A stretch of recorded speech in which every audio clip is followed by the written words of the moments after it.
Only rich people can enter the main hall, Peter. His construction worker friends will be better off outside in the garden. My future son-in-law, Brandon Whitmore, was standing at the door of her own house, talking about her daughter's wedding as if I were some kind of employee. It was Thursday night, the eve of the big day, and those 11 words had just sealed his fate. I didn't raise my voice. I didn't argue.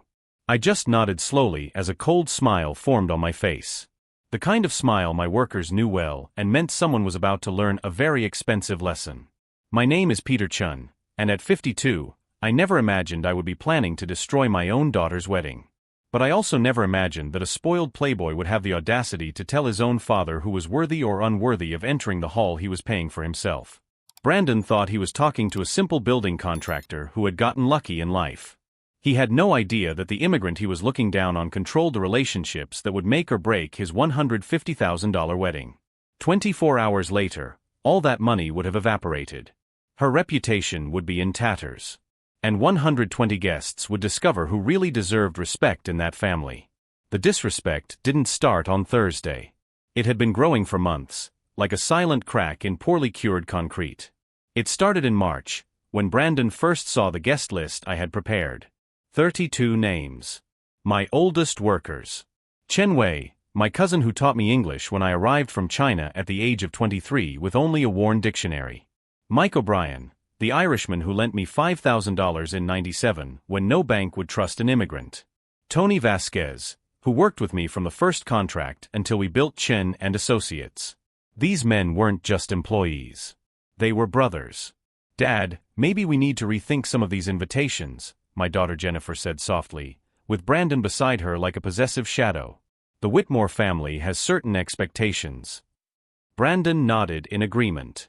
It's nothing personal, Peter, but a wedding reflects on the families involved. We need to think about the image we're projecting.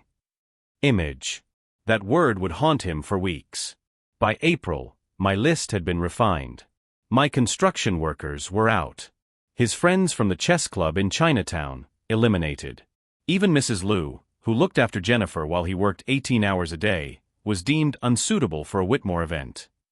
We're keeping it intimate, Brandon explained, reviewing the table arrangements in his kitchen. Just family and people who matter in our circles. I watched my daughter's face during these conversations. Jennifer, my pride and joy, the first Chun to graduate from an American university. She squirmed uncomfortably but never protested. Love is blind, I thought. Eventually she'll see. But it got worse. In May, Brandon suggested that I might want to update my wardrobe for wedding-related events. He handed me the family tailor's card. No offense, Peter, but you're going to meet important people. First impressions count. Important people. There was that phrase again. The real slap in the face came during a visit to the Riverside Country Club in June. I had paid the $15,000 deposit with money I earned laying bricks in 40-degree heat while Brandon played tennis at private schools. This is Jennifer's father, Brandon introduced me to the wedding planner.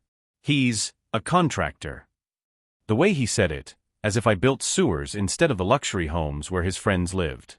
What Brandon didn't know about that club was that in 2020, Chen and Associates had renovated the entire West Wing. $2.5 million in work. I knew every board member by name, had his personal numbers, had saved his project when the original contractor abandoned the job. I just smiled and shook hands. By July, the pattern was clear. Brandon was systematically erasing my life from his wedding. His business partners were too technical. My church friends might not understand the social dynamics. Even my brother Thomas, a respected cardiovascular surgeon, was questioned. Is he established in the community? He had been saving lives for 25 years, but apparently he wasn't established enough for the Whitmores. The final insult came 3 weeks ago. Brandon came home with a new table arrangement. I found myself at table 12, in the back corner, near the kitchen doors. Jennifer's mother's photo sat on the mantelpiece, watching that entitled kid disrespect everything we had built. She would have been horrified. It's just logistics, Peter, Brandon said, without looking at he. The front tables are for immediate family and important business contacts. Important business contacts? I had built a $140 million company from scratch. Chen and Associates employed 420 people and had completed over 1,000 projects in 5 states. Our logo was on construction sites from Manhattan to Boston. But I wasn't an important business contact. That's when I started making calls. Discreet inquiries about Brandon Whitmore and Whitmore Capital Management.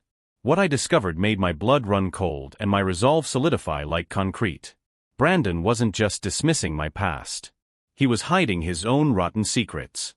Whitmore Capital Management managed $800 million in client assets. Impressive numbers.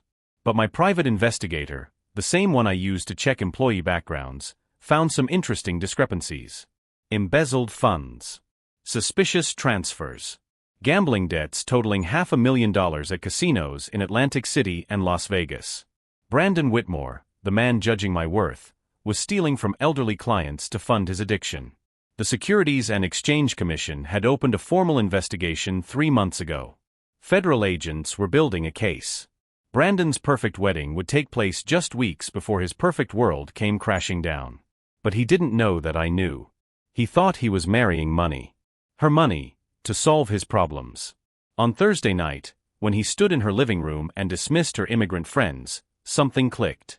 It wasn't about social status anymore. It was about character. It was about a man who had never achieved anything, questioning the worth of someone who had achieved everything. Brandon thought he was dealing with just another lucky immigrant contractor. He didn't realize that luck had nothing to do with it. For 30 years, I built more than buildings. I built relationships, trust, respect, a reputation that opened doors and moved mountains. If you're enjoying this story of overcoming adversity and revenge, don't forget to subscribe to the channel to find out how I turned his arrogance into the biggest mistake of Brandon's life. On Friday morning, Brandon Whitmore would find out exactly how many mountains I could move. And how quickly your perfect marriage could disappear when you disrespect the wrong man. On Friday morning, at 7:15, my phone rang while I was reviewing construction plans in the office. Brandon's name flashed on the screen. I always record my business calls. 30 years of building real estate has taught me that people say one thing and then deny it later. Brandon was about to give me the gift of his own words. "Peter, we need to talk." Her voice carried that arrogance I had learned to hate over the past few months. "I've been thinking about our conversation yesterday." "Yes." "Look, I need you to understand something. This wedding isn't just about Jennifer and me. It's about 2 families coming together. The Whitmore name has meant something in New York for 5 generations." I remained silent. I let him dig his own grave. My mother is hosting a pre-wedding dinner next Thursday. The guest list is selective. We're talking about people who have shaped this community. Business leaders, political figures, traditional families. "I see. The point is, Peter, his people, his friends from the construction site, they wouldn't feel comfortable in that environment. And honestly, they might make other guests uncomfortable as well." "My people." My grip on the phone tightened. "Don't take it personally. It's just reality. Look at the Hendersons. Her daughter married that tech entrepreneur last year. Beautiful wedding, but they kept separate guest lists. His Silicon Valley crowd, her Greenwich Society friends. Everyone in their place. In their place. This kid was literally telling me to stay in my place. Austin, let me ask you something. What exactly do you think I do for a living?" A pause. "You're a building contractor. You're doing well, obviously. Jennifer mentioned that you have your own company, Chen and Associates, right? And that's great, Peter. Really. My grandfather always said America needs skilled tradespeople." Skilled tradespeople. The man was literally explaining social hierarchy to me as if I were a child. "Tell me about this different level, son." "Well, there are the partners at his father's firm, federal judges, the Whitman family. They own the largest bank in the county. Senator Morrison will be there. These are people who move markets, who influence policy. They speak a certain language." "What language is that?" "The language of real power, Peter. Old money, established influence. Look, I'm not trying to be offensive, but there's a difference between new money and, well, money that's been refined over generations. Refined money. Like wine in a cellar, improving with age. So, is my money not refined enough?" "It's not about the money itself. It's about understanding how to use it, how to present yourself, how to navigate certain social waters. Her voice softened as if she were explaining something to a confused immigrant. My family has been part of the New York establishment for over a century. We know these people. We understand their expectations. And I don't. Honestly? No. And that's okay. He achieved the American dream. He came here with nothing and built something. That's admirable. But Jennifer is marrying into a different world now. A world with different rules. The American dream. He said it as if he had won a participation trophy. Different rules. Exactly. Look, Peter, I need you to understand something. This marriage is Jennifer's chance to elevate herself, to become part of something bigger than, well, bigger than where she came from. Bigger than where she came from. Like her history, her past, the people who built his life. What exactly are you asking me to do, Brandon? I'm asking him to think about what's best for Jennifer. Maybe he could organize a separate celebration for his people. Something more casual, a barbecue perhaps, after the official wedding. That way, everyone is included, but in appropriate settings. A barbecue for her unimportant people. And you think that's what Jennifer wants? She wants to fit in with her new family. She wants to be accepted. And she will be, as long as we're strategic about how we handle these transitions. Dealing with these transitions. As if I were a problem to be managed. Peter, I'm going to be very direct with you. This marriage is about Jennifer's future, our future. The Whitmore family has connections that can benefit her career, her social standing, her entire life trajectory. But that requires us to be strategic about associations. Strategic about associations. I was an association to be managed. You know, Brandon, you're absolutely right. I am. Completely. This marriage should absolutely reflect the kind of people his and Jennifer associate with. Exactly. I knew you would understand. Oh, I understand perfectly. In fact, I think I understand it better than you do. Something in my tone must have changed because Brandon went quiet. Is everything okay, Peter? It's perfect, son. You've made everything crystal clear. Good. Good. So we're on the same page about the adjustments to the guest list. We're definitely on the same page about who belongs at this wedding. After I hung up, I stood in my office for 5 minutes listening to the recording. Every word, every insult, every casual dismissal of my life, my friends, my worth. Brandon had just given me 23 minutes of ammunition. More importantly, he had given me moral permission for what was to come next. At noon, Brandon Whitmore would learn the difference between inherited privilege and earned power. The hard way. I made the decision at 11:47 a.m., staring at my daughter's graduation photo on my desk. Jennifer, valedictorian of Fordham Business School, the first chun to wear a cap and gown. I worked double shifts for 4 years to pay for her tuition. I never missed a parent-teacher conference, never missed a graduation ceremony. That girl was my everything. But she deserved better than Brandon Whitmore. My phone vibrated. Jennifer calling.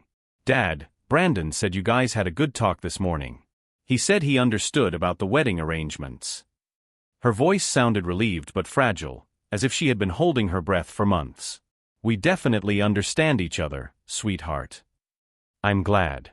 I know it's been complicated, but Brandon's family has certain traditions. And honestly, Dad, this could be really good for my career.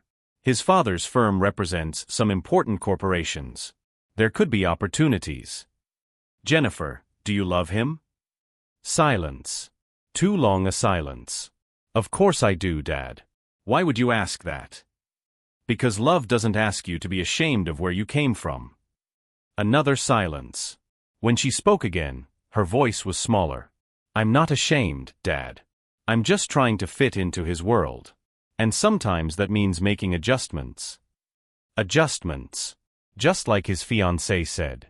Honey, let me ask you something. When you bring Brandon to our house, does he ask about the photos on the mantle? About her mother's story? About how we got here? Silence. Does he ask about the business? About the people who helped us? Does he want to know anything about the life that he says he loves gave you? More silence. Jennifer, A man who truly loves you doesn't ask you to erase her history. He celebrates it. It's not that simple, Dad. His family has expectations. What about our family? What about our expectations? I heard her crying softly. My heart broke. Dad, I just want this to work.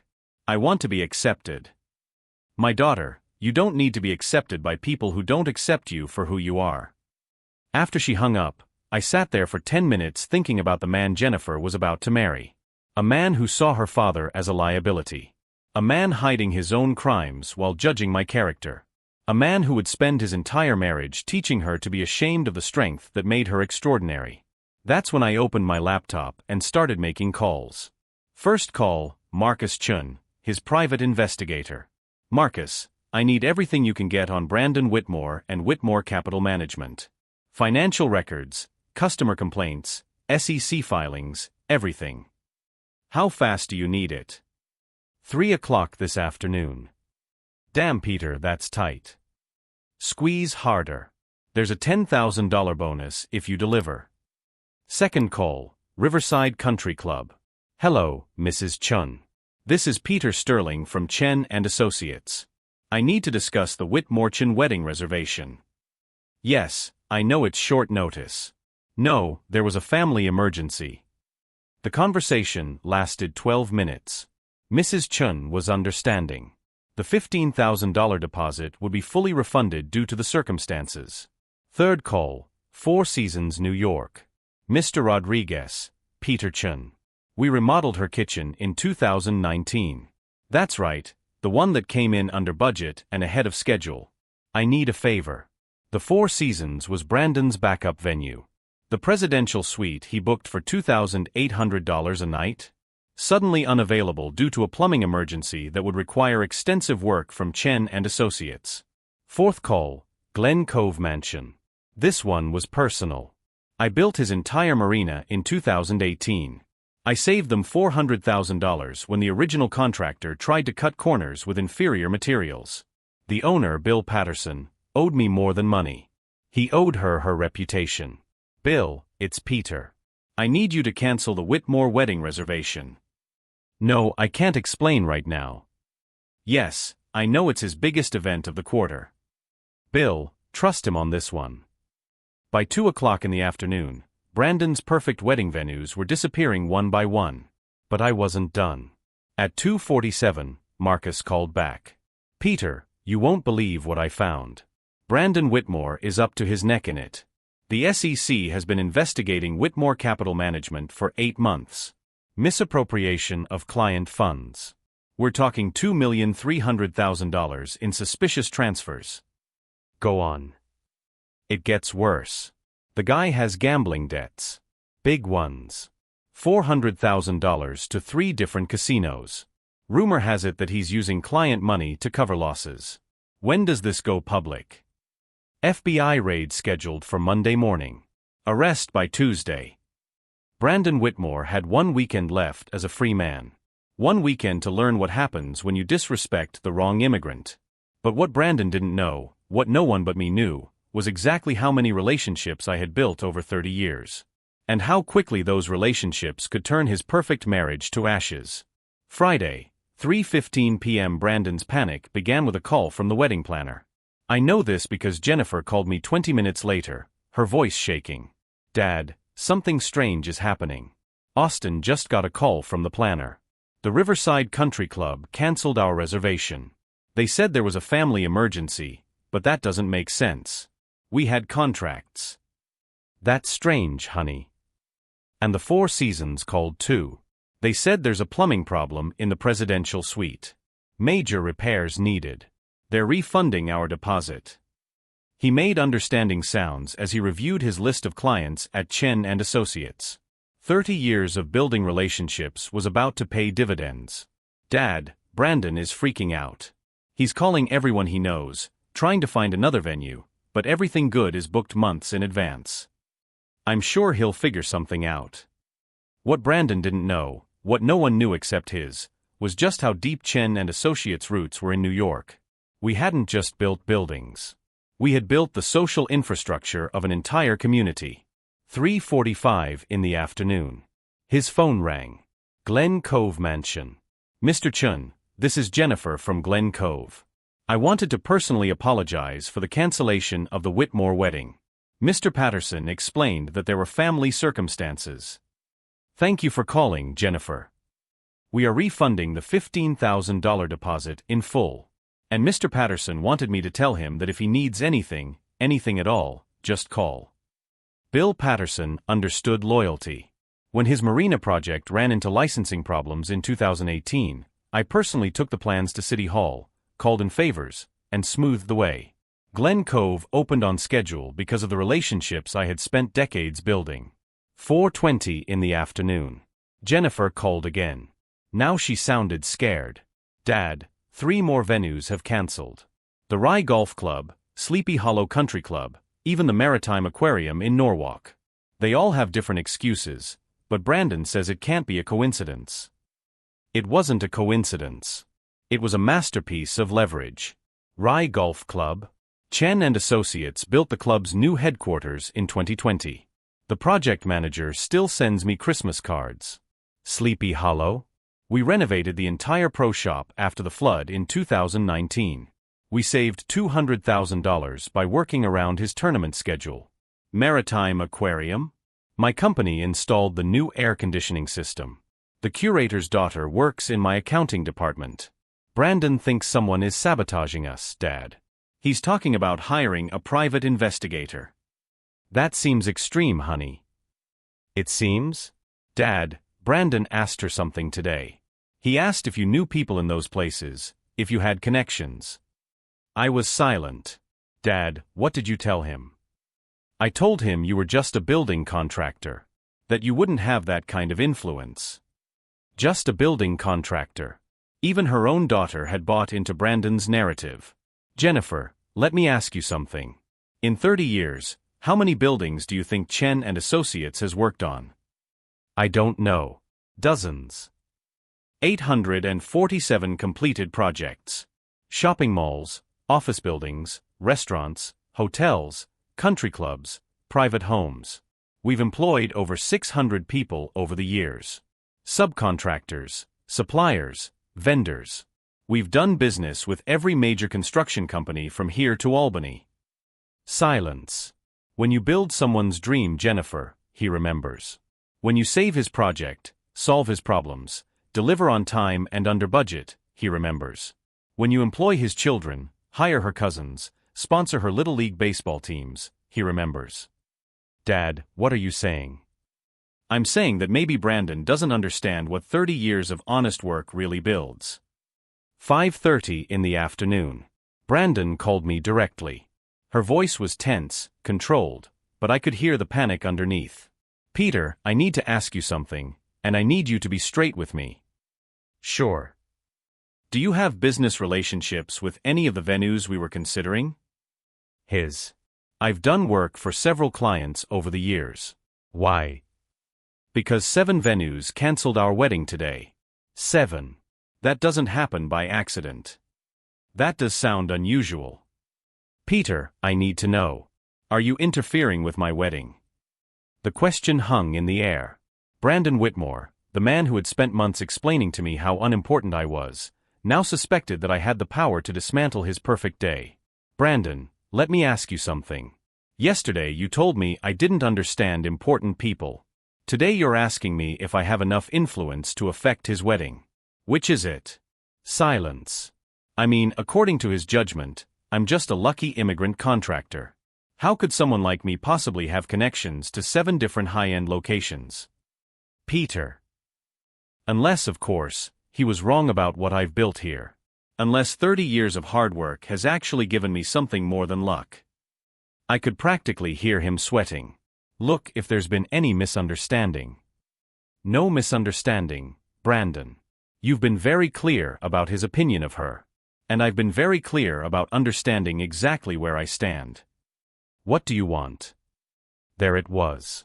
The question that proved Brandon Whitmore finally understood who held the power. I want you to have exactly the wedding you deserve, son. Exactly the wedding that reflects who you really are. What does that mean? It means that a man who builds his life on other people's money while hiding his own crimes probably shouldn't be throwing elaborate parties. Dead silence. That's right, Brandon. I know about Whitmore Capital Management. I know about the SEC investigation. I know about his gambling debts. I know exactly who he really is. You can't prove anything. Monday morning, the FBI will prove plenty. But don't worry about Monday. Worry about tomorrow. Because tomorrow, 120 guests are going to find out that the man judging everyone else's worth isn't worth it himself. I hung up. Brandon Palmer had asked for important people at his wedding. Tomorrow he was going to get them. FBI agents count as important people, don't they? Saturday morning, 8:15. Brandon showed up at my office unannounced. I was reviewing blueprints when my secretary told me, "Mr. Chun, there's a Brandon Whitmore here to see you. He seems agitated. Send him in." Brandon walked through my office door as if he owned the place, but her confidence was cracking.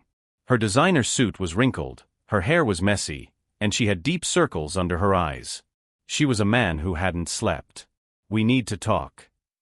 I pointed to the chair in front of me. "Sit down." He remained standing, trying to project authority in an environment that screamed my success. Awards on the walls, photos of construction projects, a framed copy of his first building permit from 1995. The American dream made tangible. "You think you're smart, don't you?" He leaned back in his chair. "I think I'm thorough." 11 locations, Peter. 11. Every backup option we had, gone overnight.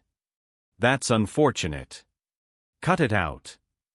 Her hands were shaking. "You did this. You used her connections to systematically destroy my marriage." "Brandon, yesterday he told me I was just a lucky contractor. Today you're crediting me with controlling every venue in New York. Make up your mind." He began to pace, the energy of a caged animal. "This isn't a game, Peter. Jennifer is devastated.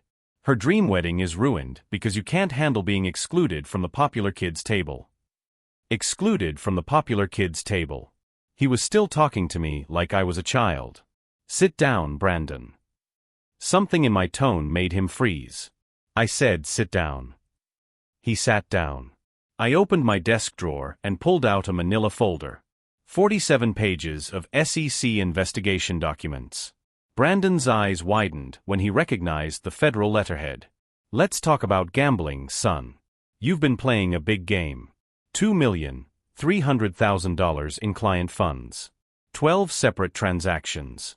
All to cover gambling debts at Atlantic City casinos." His face went white. "Margaret Hoffman, 82 years old. Retirement account. You transferred $180,000 to her personal trading account. You told her that it was a high-yield investment. You can't prove." Robert and Susan Chun. Both in their 70s. Their grandson's college fund. $240,000. Gone. I slid another document across the table. Bank records showing transfers to the Borgata Casino. "Here's what I find interesting, Brandon. You spent months telling me about important people, about refined money, about social status.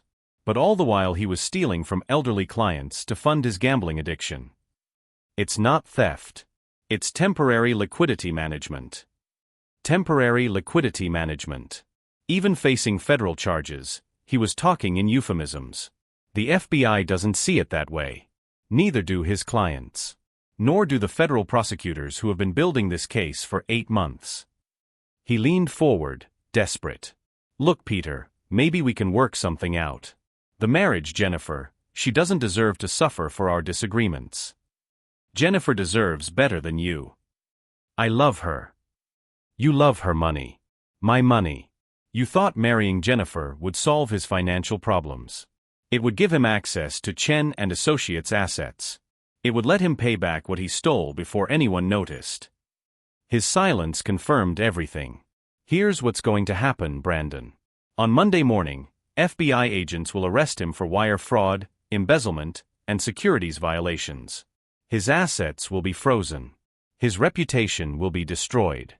His family name will be synonymous with financial crime. And Jennifer will realize she dodged a bullet. Instead of marrying a criminal, she'll be free to find a man who deserves her. Brandon stood up slowly. This isn't over. You're right. It's not over. It's just beginning. In 4 hours, 120 guests will arrive for your wedding. They're going to find out exactly who Brandon Whitmore really is. His bastard. I'm an immigrant who built an empire through honest work. You're a trust fund criminal who destroyed the lives of elderly people for gambling money. Which one of us is the bastard? As Brandon left his office, I picked up my phone. I had one more call to make. One that would turn his wedding from a social event into a public trial. The truth about Brandon Whitmore was about to step out of the shadows and onto center stage. And everyone who mattered would have a front row seat. Saturday, 10 in the morning. Brandon played his last desperate card. He posted a video on Instagram. Professional lighting, composed expression, sitting in what looked like her family office. Old money staging at its finest. My friends, I need to address some disturbing developments regarding my wedding today.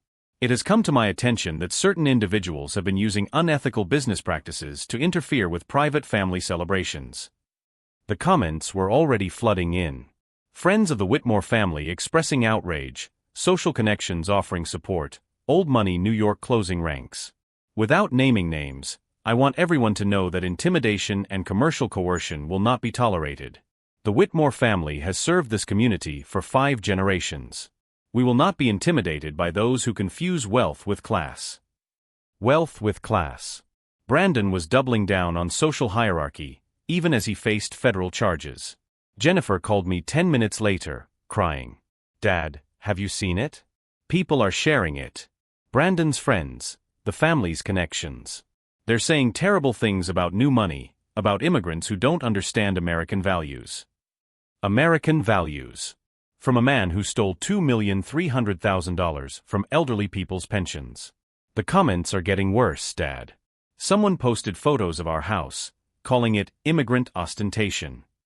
They say you're jealous of traditional American families. I scrolled through the comments.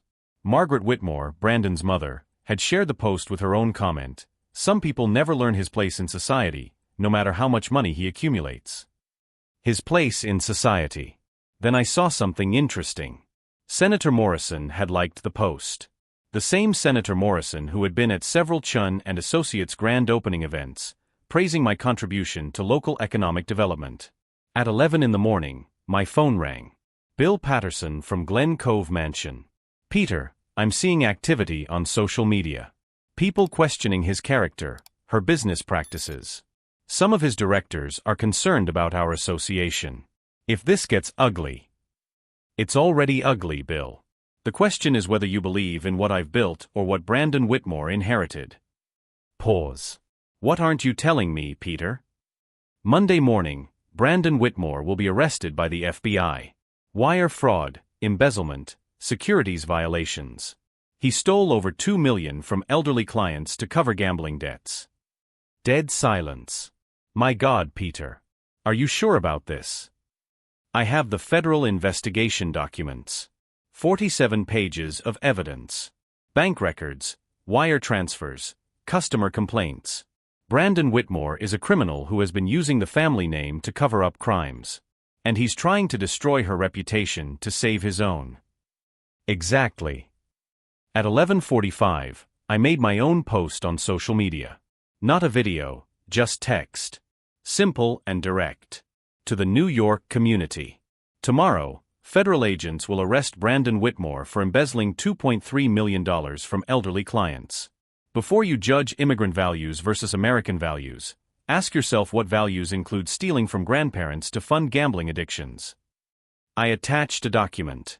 A bank record showing Brandon's transfer of $180,000 from Margaret Hoffman's retirement account to Vegas expenses. The response was immediate.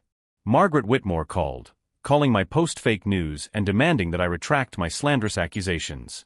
Senator Morrison quietly removed her like from Brandon's video. 3 directors from various locations called to confirm that our business relationships remained solid. But the real change came at noon when Robert Chun, the elderly client whose grandson Brandon had stolen the college fund from, shared my post with her own story. This man destroyed my family's future for poker chips. 73 years in America. I built a restaurant empire. I saved every dollar for education.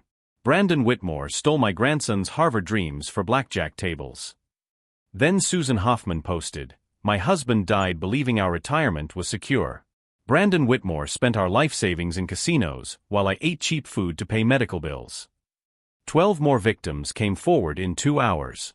Elderly immigrants, working families, middle-class retirees. All robbed by a man giving lectures on American values. If you're following this story of revenge and justice, be sure to subscribe to the channel to see how I turned each of his insults into her own destruction. The comment sections flipped. Brandon's socialite friends fell silent. The narrative shifted from immigrant success story to exposed criminal. At 2 in the afternoon, Brandon posted again. The composed mask was gone, replaced by raw desperation. These accusations are completely false. My attorneys will address these defamatory statements. My family's reputation will not be destroyed by jealous competitors who... He never finished. The video cut off mid-sentence because at 2:03 p.m., 3 black SUVs pulled onto the Whitmore property. FBI agents arriving 18 hours early. Someone had warned that Brandon might flee. That someone could have been a concerned citizen who provided evidence of ongoing financial crimes. That concerned citizen could have been an immigrant contractor who understood the difference between inherited privilege and earned justice. While federal agents searched the Whitmore property, he made his last call. To the Riverside Country Club, where it all began. "Ms. Chun, Peter here. About that hall we canceled for the Whitmore wedding." "Yes, Peter. I'd like to reserve it again. For tomorrow night. Same time." "But I thought the wedding was canceled?" "The wedding is canceled. But we're still having a meeting. And this time, only important people will be present." I hung up and looked out my office window. 30 years in this country. 30 years building relationships, earning respect, proving my worth brick by brick. Brandon Whitmore had spent months telling me that I didn't understand important people, that I didn't belong in his world, that I should know my place. Tomorrow night, he would find out exactly where I belonged. And it would be much higher than he ever imagined. Brandon's perfect wedding was about to turn into his public trial. And 120 guests would witness exactly who deserved respect in that family. Revenge was no longer coming. It was already here. Saturday, 2:30 p.m. While FBI agents searched the Whitmore mansion, I was at the Riverside Country Club overseeing the final preparations. Jennifer entered the hall still wearing her wedding dress. "Dad, what are you doing?" "Preparing a meeting. For important people." At 5:30, 120 people filled the rearranged ballroom. No longer a wedding venue, but an auditorium. With reporters, Brandon's victims, and 2 FBI agents in the back row. I took the stage. "Thank you for coming. I know you were expecting a wedding. But my daughter almost made a terrible mistake. She almost married a criminal." Margaret Whitmore stood up, indignant. "How dare you?" "Sit down, Mrs. Whitmore." I turned on the projector. Bank documents appeared on the screen. Brandon Whitmore stole $2,300,000 from elderly clients in 2 years. For casinos. I showed Margaret Hoffman on the screen. This lady lives on food stamps because Brandon stole $180,000 from her retirement fund. I played the recording of the call. Brandon's voice echoed, "There's a difference between new money and money refined over generations." Jennifer was crying beside me. "My daughter almost entered this world where stealing from the elderly is acceptable, as long as you wear an expensive suit." The doors opened. Brandon entered in handcuffs between federal agents. Her bail revoked after an escape attempt. "You destroyed my life," he shouted. "No, Brandon. You did that yourself. I just made sure everyone found out." He turned to Jennifer, desperate. "Jenny, please." My daughter stood up and wiped her tears. "You don't love me, Brandon. You love money." She took off her engagement ring and threw it on the floor. "The wedding is off." Brandon tried to break free. "My family has connections. Lawyers." "Had," I corrected. "Look around. Where are his friends now?" The hall was empty of his allies. Only victims, reporters, and my workers remained. Do you know the difference between us, Brandon? You inherited connections. I built relationships. You bought loyalty. I earned respect. I pointed to my workers. These people you wanted to exclude? They built half the city with dignity and honest labor. Just like me. The agents began to lead him away. At the door, he turned. Jennifer. Her, she didn't even look. When the doors closed, Chun-Wei began to applaud. Then Mike, then Tony. One by one, my workers stood up. The victims joined them. Margaret Whitmore remained alone in the front row, his world crumbling. I approached her. Mrs. Whitmore, you were right. Some people never learn their place. Your son never learned that he was not above the law. She picked up her purse and left silently. A reporter approached. Mr. Chun, a statement? Just this, in 30 years here, I've learned that it doesn't matter where you come from. It matters what you build, how you treat people, and whether his name means anything when he's alone. Jennifer held my hand. Dad, how did you know? When he underestimates you, daughter, he lets his guard down. Brandon was so convinced of his superiority that every insult gave me more information. While he was telling me I didn't belong in his world, I was systematically dismantling that world. Brick by brick. Robertson squeezed my hand. You gave us back our dignity. No. I just exposed the thief. The dignity was always his. When everyone left, I stayed with Jennifer in the empty hall. What now, Dad? Now we live. We build. We continue to be who we've always been. People who don't need to humiliate others to feel important. Outside, sirens faded away, taking Brandon to her new life. Inside, father and daughter walked away ready for a new chapter. One built on truth, honesty, and relationships that no amount of money can buy. Revenge wasn't about destroying Brandon. It was about protecting those he would destroy in the future. And teaching my daughter that his worth isn't determined by who accepts her, but by who she is when no one is looking. 3 months later, Brandon Whitmore was sentenced to 9 years in federal prison. I sat in the courtroom gallery next to Jennifer, watching the man who tried to humiliate me being led away in handcuffs. His victims finally got justice. Chen and Associates established a restitution fund, returning every penny stolen. Margaret Hoffman called me, crying with gratitude. You didn't just expose a criminal, Peter. You gave us back our dignity. Jennifer completely transformed her life. He canceled his position at the corporate office and joined Chen and Associates as Director of Social Responsibility. His first project? An affordable housing program for low-income retirees. Dad, she said to me last week as we inspected his 100th project of the year, Brandon tried to teach me that success was about being above people. You showed me that true success is lifting people up. The Whitmore family sold everything and moved to Florida. 5 generations of refinement didn't survive one of dishonesty. As for me, I still wake up at 5 in the morning, reviewing construction plans, solving problems. The difference is that now Jennifer is by my side. Last week, I received a letter from Brandon in prison. 5 pages of apologies and justifications. I read it once and filed it away. Some people never understand that consequences are teachers, not punishments. Robertson stopped me on the street yesterday. Peter, that kid tried to humiliate you for being an immigrant. But you showed him what the American dream really means. It's not about where you come from, but what you build. I look at my daughter now, leading a meeting with investors, commanding the room with the confidence that comes from true values, not false privileges. Brandon asked important people to his wedding. In the end, he discovered that the really important people were those who built, not destroyed. Those who uplifted, not humiliated. If this story of overcoming adversity and justice has touched his life, subscribe to the Twist and Revenge channel for more stories of how truth always wins in the end. 30 years ago, I arrived in this country with $1,000 and a dream. Today, I have an empire built on honesty and a daughter who understands that true power doesn't come from where you sit at the table, but from how many people you help to have a place at it. And what about the $150,000 for the wedding Brandon wanted so badly? We used every penny to open a community center in Chinatown. Because sometimes, the best revenge isn't destroying dreams.